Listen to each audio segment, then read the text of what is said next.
Hello everyone, स्वागत है आप सभी लोगों का कल्याण इंस्टीट्यूट यूट्यूब चैनल पे।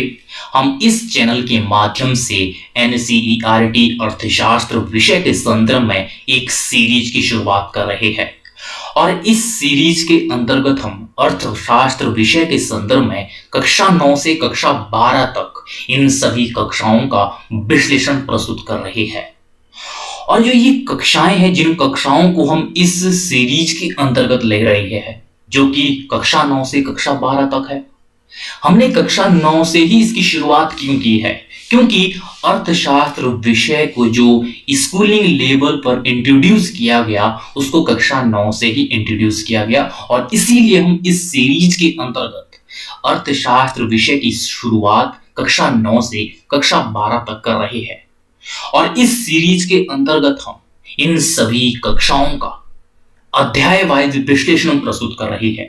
यदि आप इन किसी भी कक्षाओं में से किसी भी अध्याय का विश्लेषण देखना चाहते हैं तो आप हमारे चैनल के प्लेलिस्ट में जाकर के, जो वहां पे एनसीईआरटी नामक जो प्लेलिस्ट बनी होगी, वहां से जाकर के आप देख सकते हैं।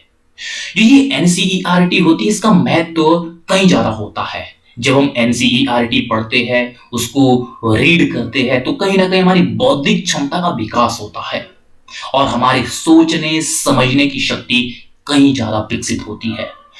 तो इसीलिए प्रेफर किया जाता है कि एनसीईआरटी को पढ़ा जाए। और जो ये हम सीरीज की शुरुआत कर रही है, इस सीरीज का महत्व उन सब के लिए तो है ही है जिन कक्षाओं के संदर्भ में हम इस सीरीज की शुरुआत कर रहे हैं या जो स्कूलिंग कर रहे हैं, उन सब के लिए तो महत्व है ही है। लेकिन जिन लोगों ने स्कूलिंग कर ली है और वो चाहे किसी भी कंपटीशन की प्रिपरेशन क्यों ना कर रहे हो, यदि उसमें जरा सा भी अर्थशास्त्र विषय का रोल है, तो उन सब के लिए भी इस सीरीज की जो इंपॉर्टेंस है वो कहीं ज्यादा रहने वाली है। क्योंकि हमने इस सीरीज के अंतर्गत हर एक कक्षा की एनसीईआरटी को अध्याय वाइज लाइन बाय लाइन खुद से रीड किया है, तब जाकर के हम ये विश्लेषण आपको प्रस्तुत कर रहे हैं। तो आप इसका लाभ जरूर उठाइएगा। और आज हम इस वीडियो के अंतर्गत एनसीईआरटी अर्थशास्त्र विषय को कक्षा 10 के संदर्भ में हम देखने वाले हैं। और कक्षा 10 में अर्थशास्त्र के 5 अध्याय है और पहले अध्याय के संदर्भ में हमने विश्लेषण आपको प्रस्तुत कर लिया है और आज है इसका दूसरा अध्याय। और जो दूसरा अध्याय है वो है भारतीय अर्थव्यवस्था के क्षेत्र के संदर्भ में। आज हम भारतीय अर्थव्यवस्था के क्षेत्रकों के बारे में डिटेल में बात करेंगे और उतना हम इस वीडियो के अंतर्गत समझने का प्रयास करेंगे जो स्टैंडर्ड आपका कक्षा 10 का होगा। क्योंकि हम एनसीईआरटी कक्षा 10 के संदर्भ में बात कर रहे हैं, हम कक्षा 10 के स्टैंडर्ड के हिसाब से भारतीय अर्थव्यवस्था के क्षेत्रकों को समझने का प्रयास करेंगे। तो धीरे धीरे हम कक्षा वाइज स्टैंडर्ड अपना बढ़ाते चले जाएंगे। आज हम कक्षा 10 के स्टैंडर्ड के हिसाब से हम आज इसका विश्लेषण प्रस्तुत करेंगे। तो आप इस वीडियो को अंत तक जरूर देखिएगा और अगर चैनल को आप लोगों ने अभी तक सब्सक्राइब नहीं किया है तो चैनल को जरूर सब्सक्राइब कर दीजिएगा। और इस वीडियो के डिस्क्रिप्शन में टेलीग्राम ग्रुप का लिंक मिल जाएगा आपको, आप टेलीग्राम ग्रुप से जरूर जुड़िएगा। तो चलिए आज के इस अध्याय की शुरुआत करते हैं। टॉपिक वाइज करेंगे और डिटेल में करेंगे कि भारतीय अर्थव्यवस्था के क्षेत्रक। आज का ये अध्याय है अध्याय 2 कि किस तरह से जो भारतीय अर्थव्यवस्था है, भारतीय अर्थव्यवस्था के कौन कौन से क्षेत्रक है, कितने क्षेत्रक है और किस तरह से इन क्षेत्रकों की गणना की जाती है और किस तरह से जो ये क्षेत्रक है, ये क्षेत्रक भारतीय अर्थव्यवस्था के विकास में किस तरह का रोल अदा करते हैं, ये सब चीजें हम एक एक करके समझेंगे।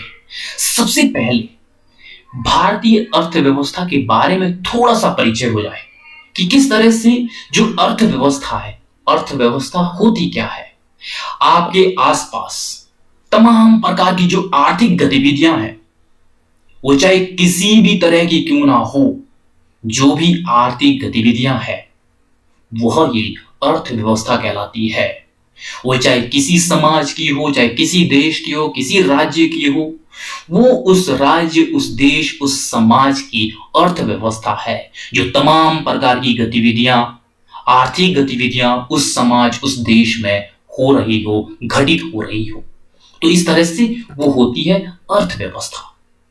अगर हम बात करें कि अर्थव्यवस्था के क्षेत्रक ये क्या है, जो अर्थव्यवस्था के क्षेत्रक है उसको हम इस परिदृश्य से देख सकते हैं कि किस तरह से किसी भी समाज में जो आर्थिक गतिविधियां संचालित होती है, वो चाहे किसी देश में हो, वो चाहे आपके आसपास रोजमर्रा की दिनचर्याओं में ही क्यों ना हो, तमाम प्रकार की आर्थिक गतिविधियां आप अपने आसपास देखते होंगे।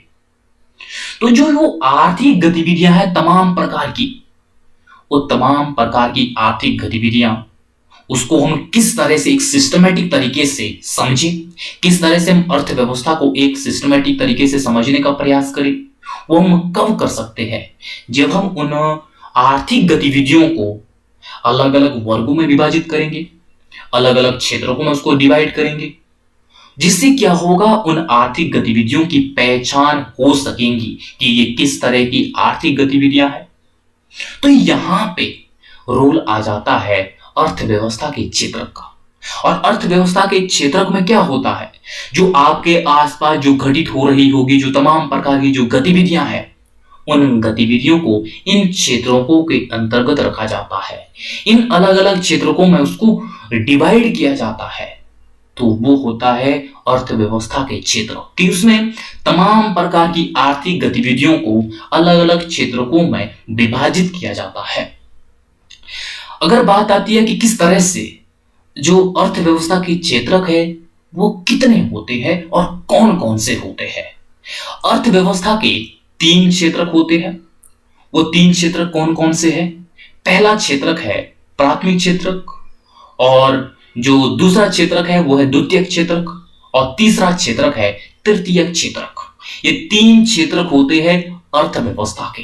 वो चाहे किसी भी अर्थव्यवस्था को हम क्यों ना उठा लें, सभी अर्थव्यवस्था के ये 3 क्षेत्रक होते हैं। जो भी उस अर्थव्यवस्था में तमाम प्रकार की आर्थिक गतिविधियां होगी, उन आर्थिक गतिविधियों को हम इन्हीं 3 क्षेत्रों में किसी ना किसी क्षेत्र में उन गतिविधियों को हम रख पाएंगे, उसको इसमें सम्मिलित कर पाएंगे।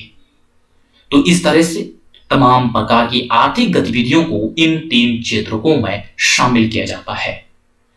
जो पहला क्षेत्रक है, पहला क्षेत्रक यानी कि प्राथमिक क्षेत्रक।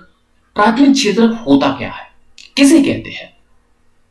प्राथमिक क्षेत्रक वह क्षेत्रक होता है जिसमें प्राकृतिक संसाधनों का उपयोग करके किसी वस्तु का उत्पादन किया जाता है। यानी कि जो प्राकृतिक जो संसाधन होते हैं, उन प्राकृतिक संसाधनों का उपयोग करके जब हम वस्तुओं का उत्पादन करते हैं, तो उसे किस तरह से प्राथमिक क्षेत्र के अंतर्गत उसे शामिल किया जाता है।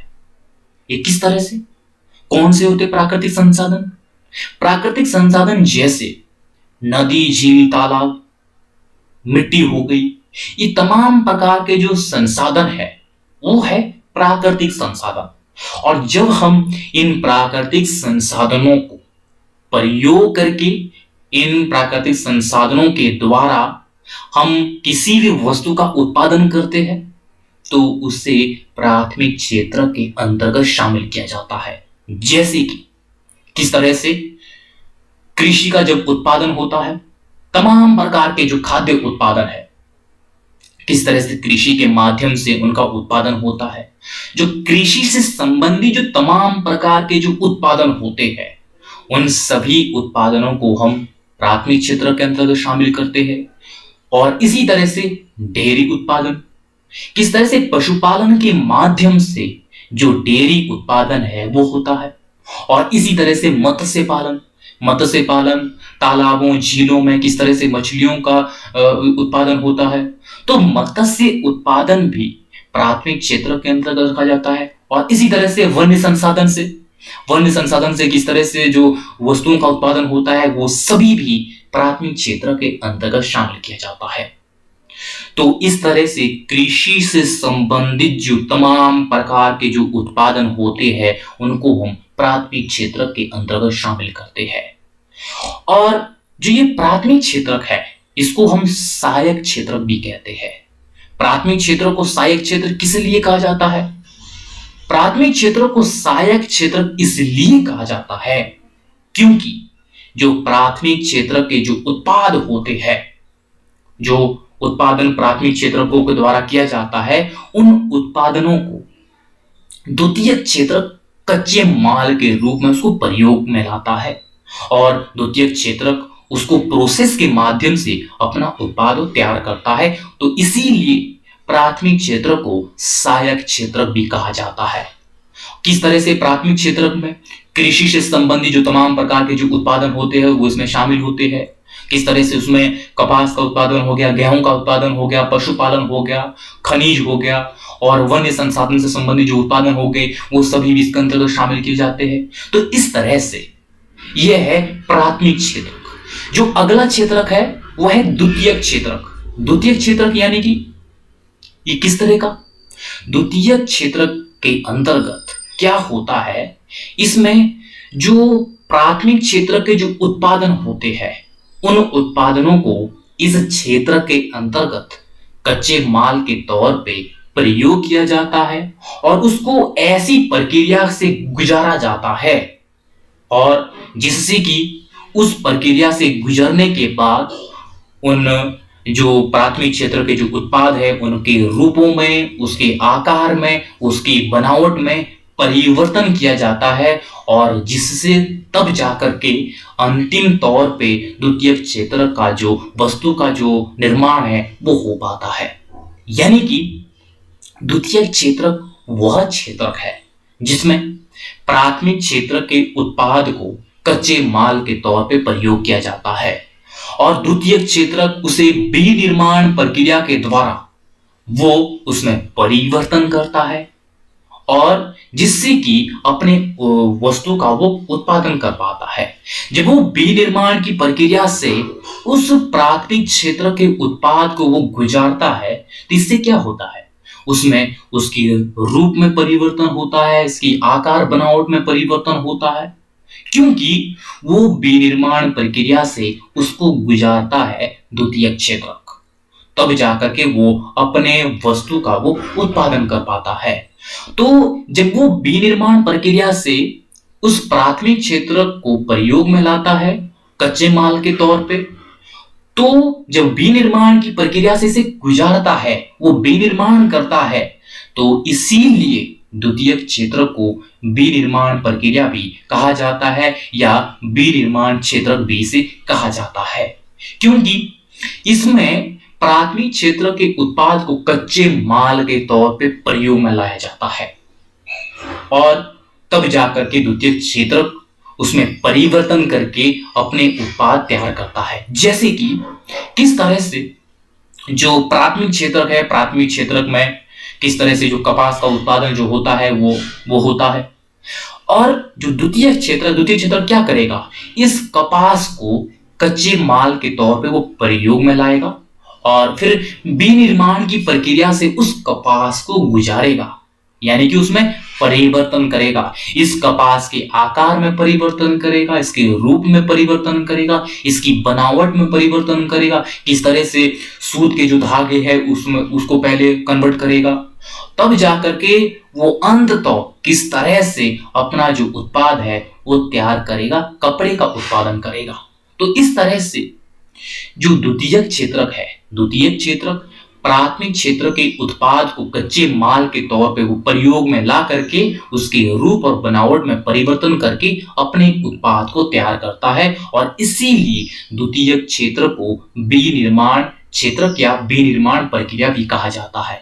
जैसे कि इसमें किस तरह से कपास से कपड़े का निर्माण किया जाता है और गन्ने से चीनी या गुड़ को तैयार किया जाता है, कि किस तरह से जो गन्ना है, गन्ना प्राथमिक क्षेत्र के अंतर्गत आता है और द्वितीय क्षेत्र उसको प्रयोग में ला करके कच्चे माल के तौर पे वो चीनी और गुड़ का निर्माण करता है उससे, और इसी तरह से मिट्टी से ईंट का निर्माण किया जाता है। जो मिट्टी है, मिट्टी वो प्राथमिक क्षेत्र के अंतर्गत आती है। तो किस तरह से मिट्टी से ईंट का निर्माण किया जाता है वो भी द्वितीयक क्षेत्रक में आता है। तो इस तरह से ये जो द्वितीयक क्षेत्रक है वो विनिर्माण क्षेत्र कहलाता है, जिसमें कि किस तरह से जो पैकेट वाले फूड है वो भी इसके अंतर्गत शामिल होते हैं, और कपड़ा हो गया, और किस तरह से इसमें जो जूते का निर्माण है, कार का निर्माण है, फर्नीचर का निर्माण है, ये सभी द्वितीयक क्षेत्र के अंतर्गत आते हैं। और जो अगला क्षेत्रक है तृतीयक क्षेत्रक। तृतीयक क्षेत्रक यानी कि तृतीयक क्षेत्रक, इसके अंतर्गत तमाम प्रकार की सेवाओं को शामिल किया जाता है। वो चाहे किसी भी तरह की सेवाएं क्यों ना हो, सभी प्रकार की सेवाओं को तृतीयक क्षेत्र के अंतर्गत शामिल किया जाता है। जो ये तृतीयक क्षेत्रक है, तृतीयक क्षेत्रक स्वयं किसी भी तरह की वस्तु का वो उत्पादन नहीं करता है, लेकिन भले ही ये क्षेत्रक स्वयं किसी वस्तु का उत्पादन नहीं करता है, ये प्राथमिक और द्वितीयक क्षेत्र के विकास में ये मदद करता है, ये हेल्प करता है प्राथमिक और द्वितीयक क्षेत्र के विकास में।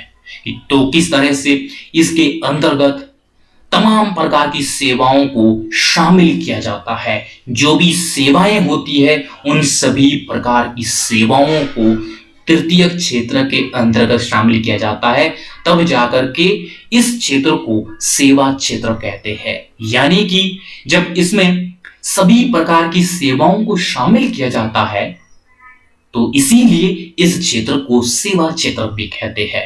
जैसे कि इसमें जो परिवहन की जो सेवाएं है वो सेवाएं भी इसमें शामिल की जाती है, संचार सेवाएं होगी, बैंकिंग सेवाएं होगी, स्वास्थ्य सेवाएं होगी, तमाम प्रकार की जो सेवाएं हैं वो सभी प्रकार की सेवाओं को तृतीयक क्षेत्र में शामिल किया जाता है। और जो ये तृतीयक क्षेत्रक है, तृतीयक क्षेत्रक अपने आप में तो किसी तरह की वस्तुओं का उत्पादन नहीं करता है, ये प्राथमिक और द्वितीयक क्षेत्रक के विकास में ये मदद करता है। ये किस रूप में करता है?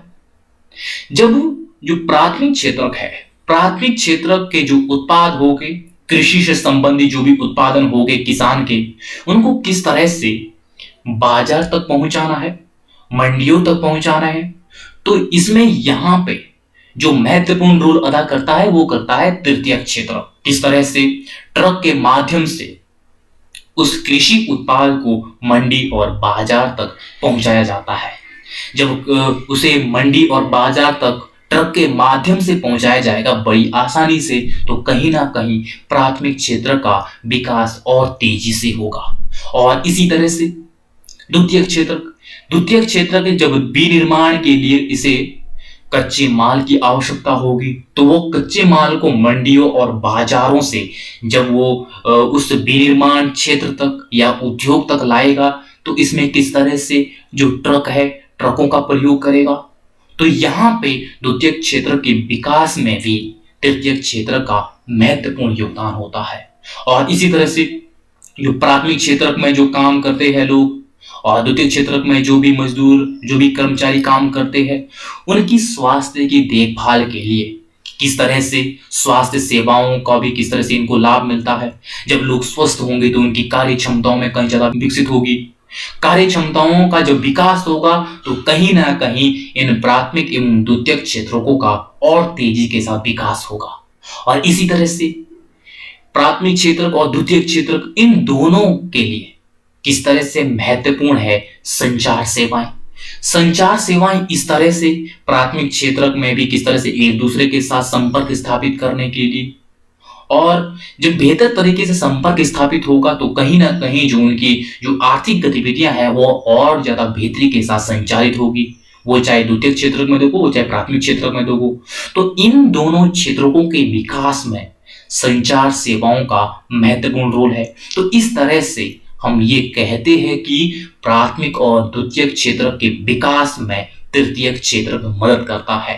तो इस तरह से ये तृतीयक क्षेत्रक है। तो यहाँ पे ये अर्थव्यवस्था के 3 क्षेत्रक है, जो प्राथमिक क्षेत्रक, द्वितीयक क्षेत्रक और तृतीयक क्षेत्रक। मुझे उम्मीद है कि आप इसको बड़ी बारीकी से समझ चुके होंगे कि किस तरह से अर्थव्यवस्था के कौन कौन से क्षेत्रक होते हैं और कौन कौन सी गतिविधियां इन क्षेत्रकों के अंतर्गत शामिल की जाती है। अब हम इसके बाद सकल घरेलू उत्पाद के संदर्भ में बात करेंगे कि किस तरह से जो अर्थव्यवस्था के जो 3 क्षेत्रक है जिनको हमने अभी समझा, इन तीनों क्षेत्रकों के अंतर्गत अनेक प्रकार की आर्थिक गतिविधियां होती है।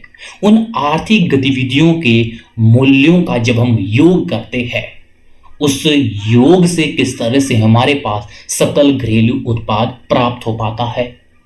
किसी विशेष वर्ष में प्रत्येक क्षेत्रक द्वारा उत्पादित अंतिम वस्तुओं और सेवाओं का मूल्य उस वर्ष में क्षेत्रक के कुल उत्पादन की जानकारी प्राप्त हो पाती है कि किस तरह से प्रत्येक क्षेत्रक उसके द्वारा जो अंतिम वस्तु और सेवाओं के जो मूल्य होते हैं उससे उस वर्ष में उस क्षेत्र के कुल उत्पादन की जानकारी मिल पाती है।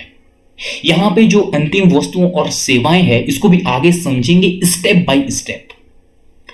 जो अर्थव्यवस्था के जो ये क्षेत्रक है 3 क्षेत्रक है जिसमें कि सभी प्रकार की आर्थिक गतिविधियां इसके अंतर्गत आती है।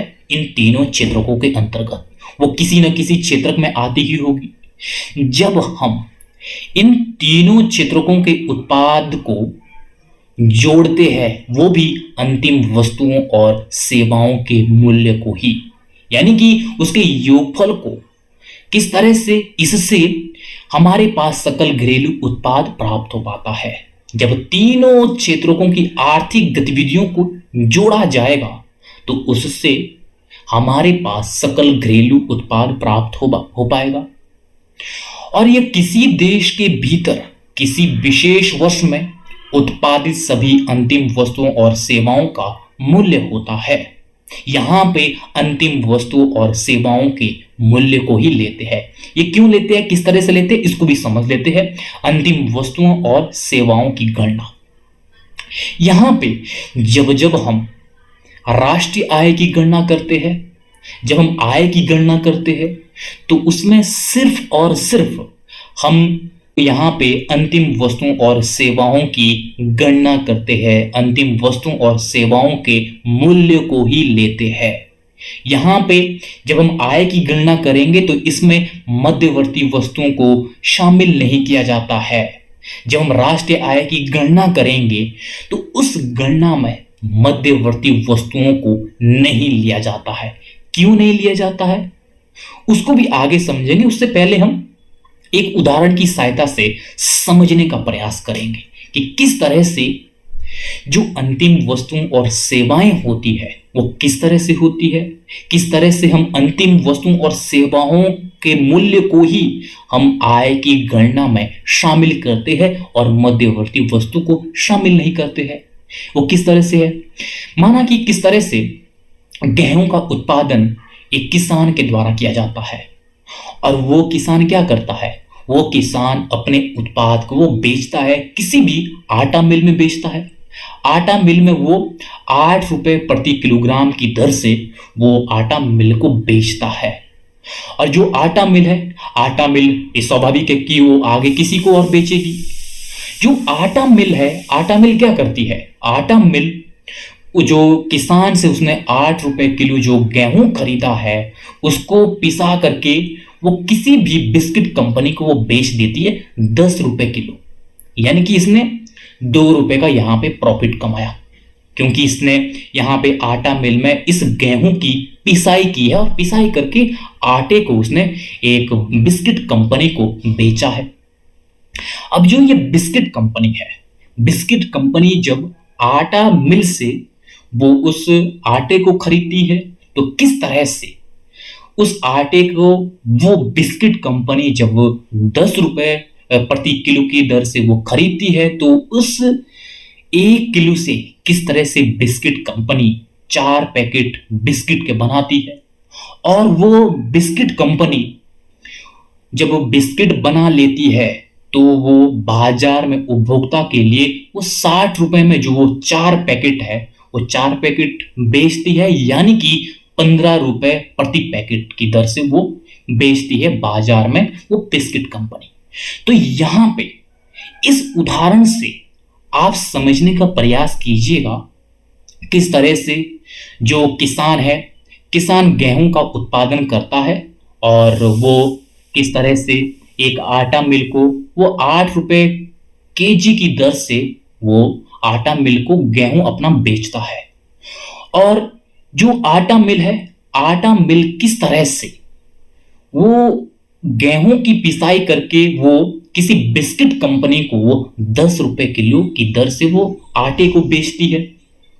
और जो आपकी जो बिस्किट कंपनी है, बिस्किट कंपनी क्या करती है, उस आटे से बिस्किट बनाती है और 15 रुपए पर पैकेट वो उस बिस्किट को वो इसको किसको बेचती है, उपभोक्ता को बेचती है, जो बाजार में जो उपभोक्ता होते हैं उसको खरीदने वाले।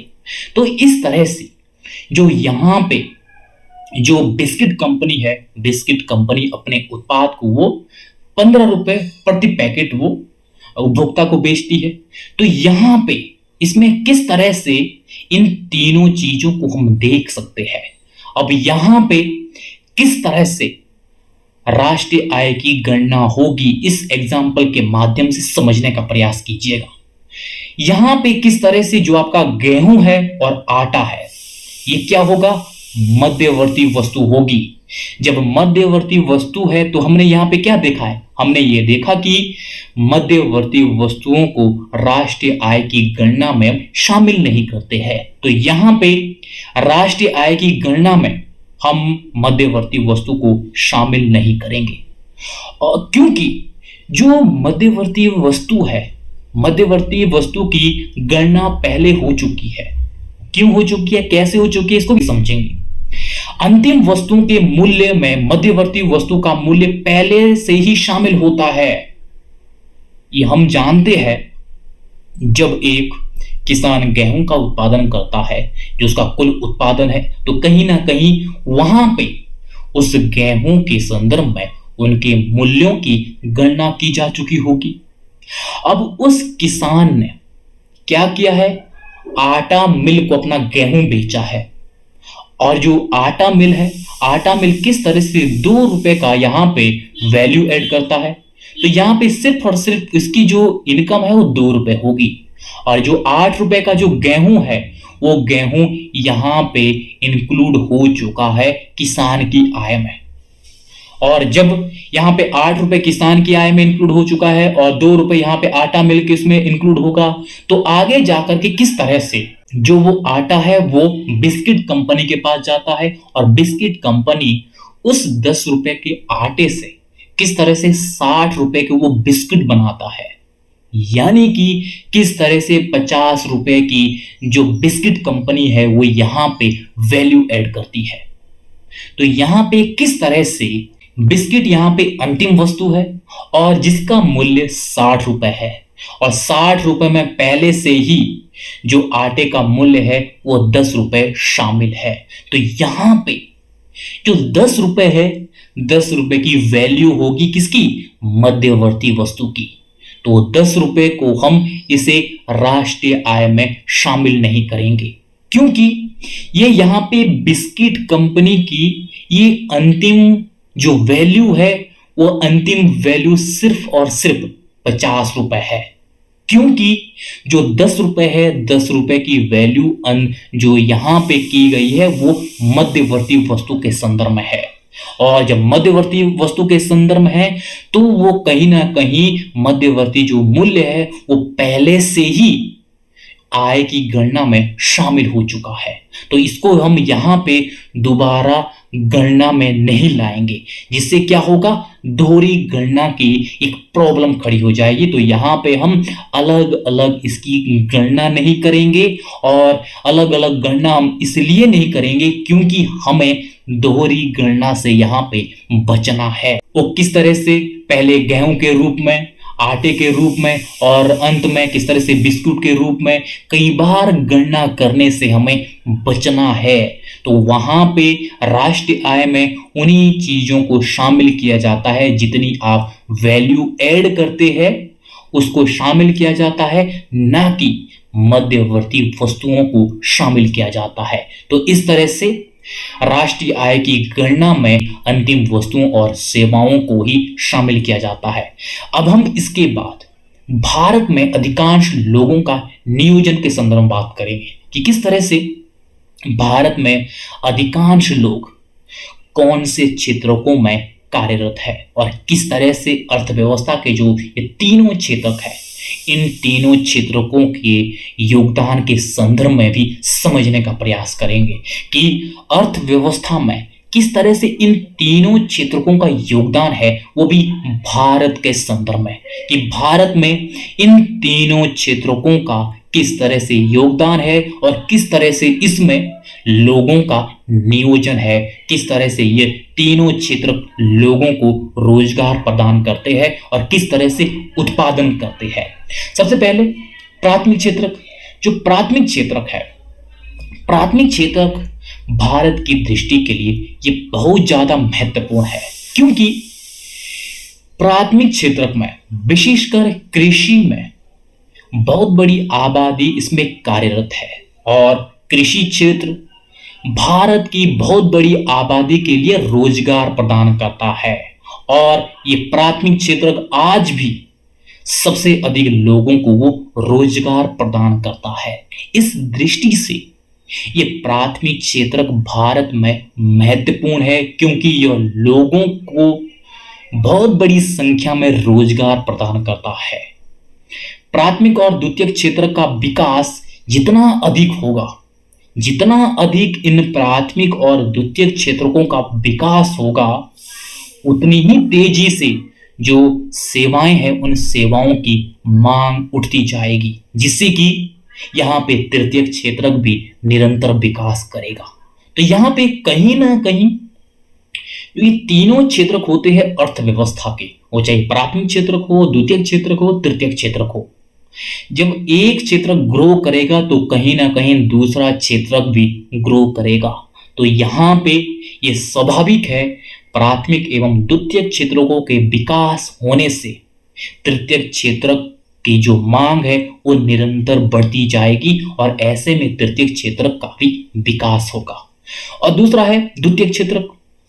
द्वितीयक क्षेत्र किस तरह से भारत में द्वितीयक क्षेत्र में उत्पादन में बेशक वृद्धि हुई है और आज के समय में निरंतर द्वितीयक क्षेत्र के उत्पादन में वृद्धि हो रही है और विनिवेश हो रहा है और औद्योगिक संदर्भ में किस तरह से निरंतर विकास हो रहा है और निरंतर एक नए नए औद्योगिक क्षेत्र की स्थापना हो रही है, जिससे कि क्या हो रहा है, कहीं ना कहीं भारत में जो द्वितीयक क्षेत्र में जो उत्पादन है उसमें वृद्धि देखी जा रही है और इसके साथ साथ रोजगार में भी स्वाभाविक है वृद्धि हो रही है।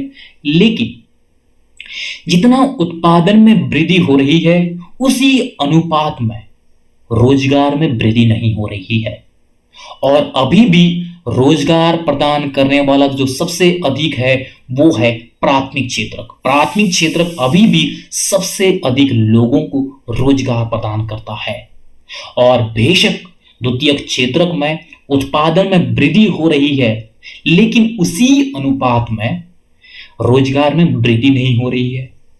और जो तृतीयक क्षेत्र है, तृतीयक क्षेत्र में भारत में किस तरह से कुछ वर्षों से बहुत तेजी से वृद्धि देखी गई है, कई गुना उत्पादन में वृद्धि हो रही है और जो रोजगार में उतनी वृद्धि नहीं हो रही है जिस तरह से प्राथमिक क्षेत्र में अभी भी बहुत अधिक लोग कार्यरत है, उस तरह से अभी तृतीयक क्षेत्र में लोगों को रोजगार उस तरह से नहीं मिल रहा है।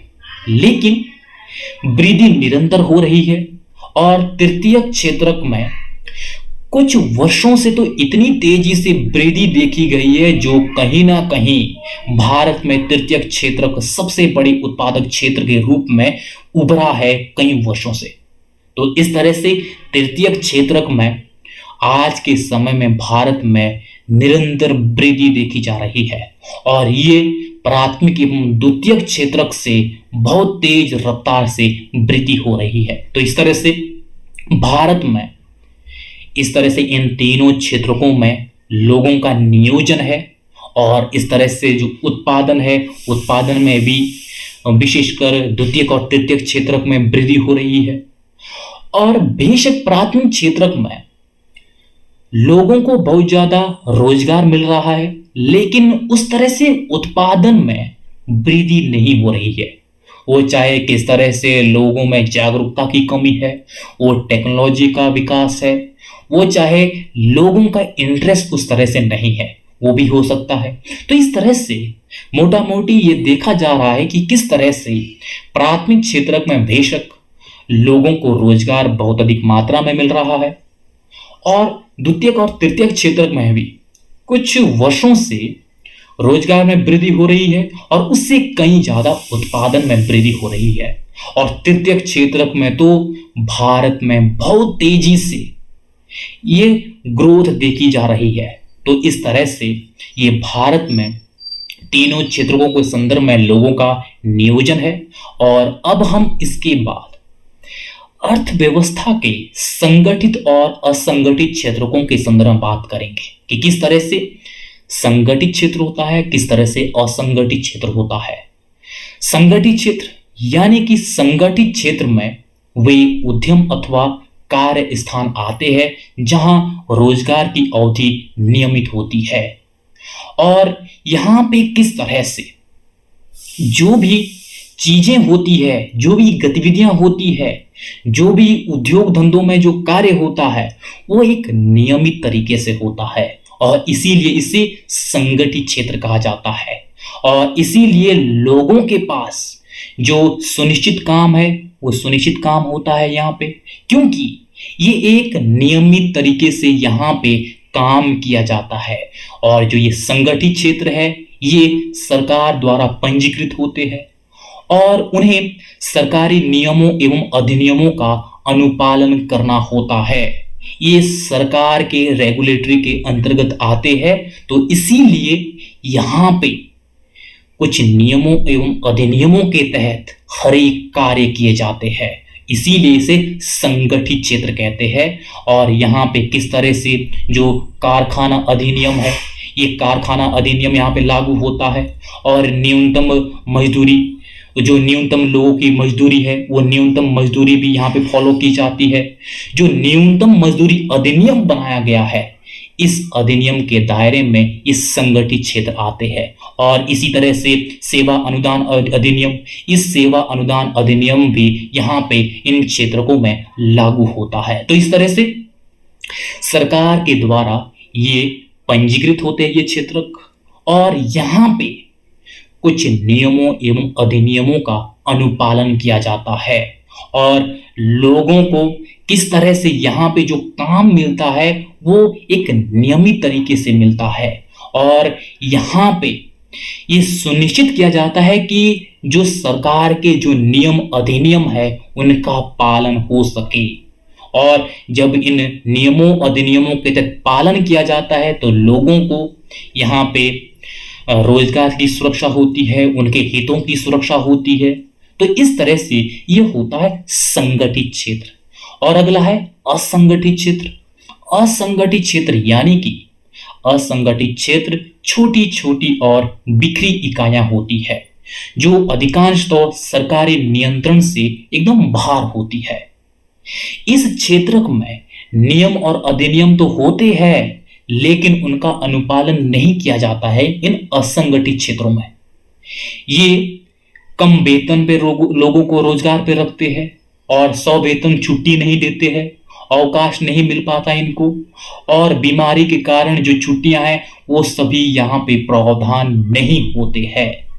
यानी कि असंगठित क्षेत्र में छोटी छोटी एवं बिखरी इकाइयां होती है, जो भी आर्थिक गतिविधियां होती है वो छोटी छोटी एवं बिखरी आर्थिक गतिविधियां होती है, और ये सरकार के नियंत्रण से बाहर होते हैं।